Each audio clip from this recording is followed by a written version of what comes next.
আসসালামু আলাইকুম। কেমন আছেন সবাই? আশা রাখছি আল্লাহর রহমতে সবাই ভালো আছেন। আমরাও ভালো আছি, আলহামদুলিল্লাহ। এই তো নতুন আরেকটি ভিডিও নিয়ে আপনাদের মাঝে চলে আসলাম। আশা রাখছি আপনাদের ভালো লাগবে। ভালো লাগলে প্লিজ একটি লাইক দিবেন, কমেন্টস করবেন, আপনাদের মূল্যবান মতামত জানাবেন।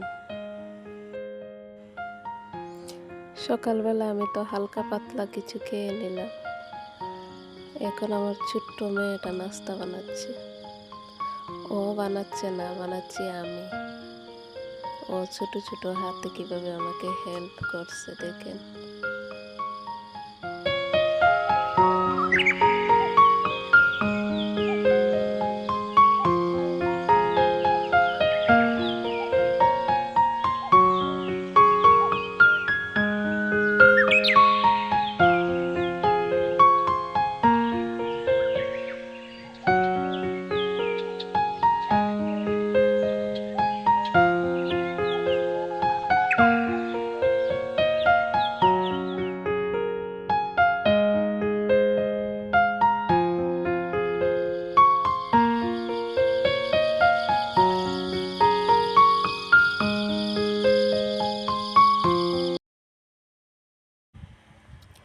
মেয়েকে খাবার দিয়ে এখন আমি চলে আসলাম তেলের পিঠা বানাতে।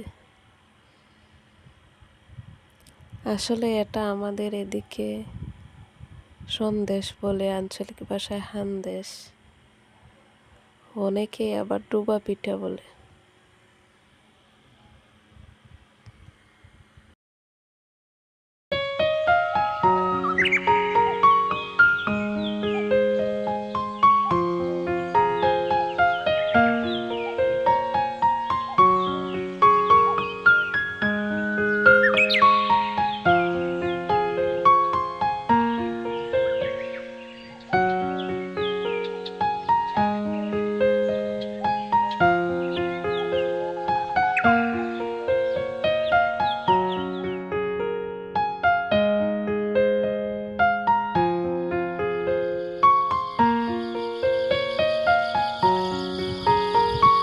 তারপর এক কাপ চা দিলাম আদিবার আব্বুকে। আর এই দেখেন আমার ঘরের অবস্থা। আসলে দুটো বাচ্চাই ছোট, সারা ঘর এলোমেলো, খেলনা বিছানা সব এলোমেলো করে রাখে।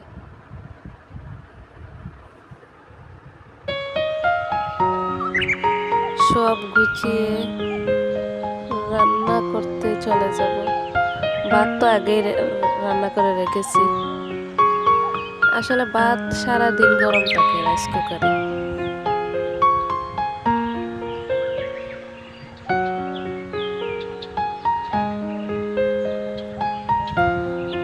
গুছানো শেষ, মনে হচ্ছে তুড়ি মেরে গুছিয়ে ফেলেছি।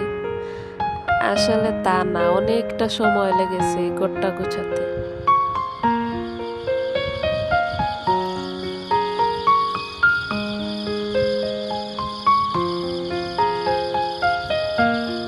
ঘর গুছিয়ে 10 মিনিটও রাখা যায় না, আবার যে এলোমেলো সেই এলোমেলোই হয়ে যাবে।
গোসল করে বাচ্চাদের গোসল করাইয়ে তারপর দুপুরের খাবার নিয়ে চলে আসলাম।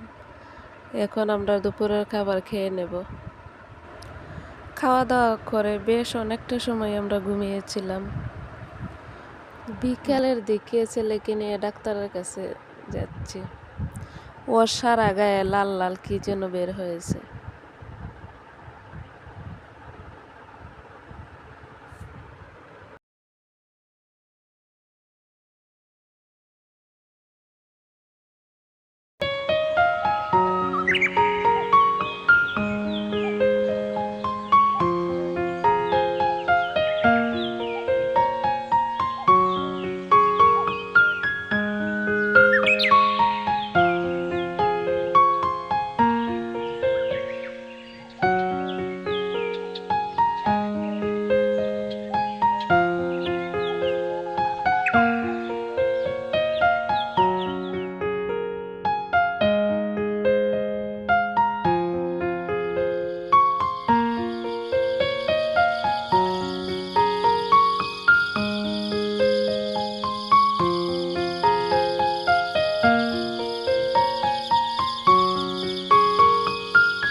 ডাক্তার ওকে দেখে একটা পরীক্ষা দিয়েছে, রক্ত পরীক্ষা। আমরা রক্ত পরীক্ষা করে রাত 9টা হয়ে গেছে। ওর কান্না থামাতে একটা কেবিনে আসলাম। জানালা দিয়ে রাতের একটু ভিউ নিয়ে নিলাম।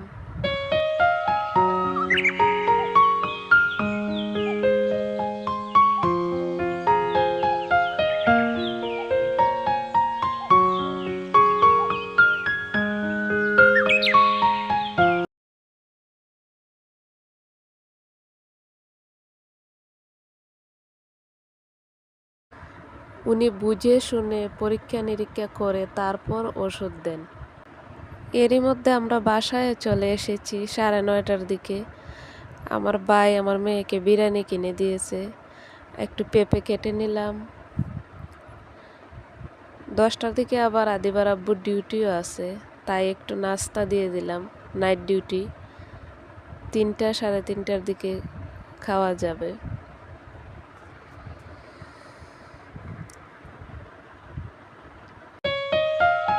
বাচ্চাকে ঘুম পাড়িয়ে ঘর গোছাতে হবে, কাপড় গোছাতে হবে।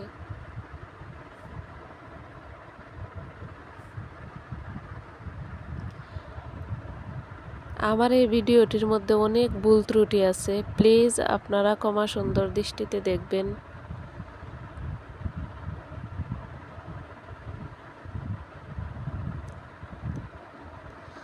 তো শেষ পর্যন্ত আপনারা দেখতে থাকেন।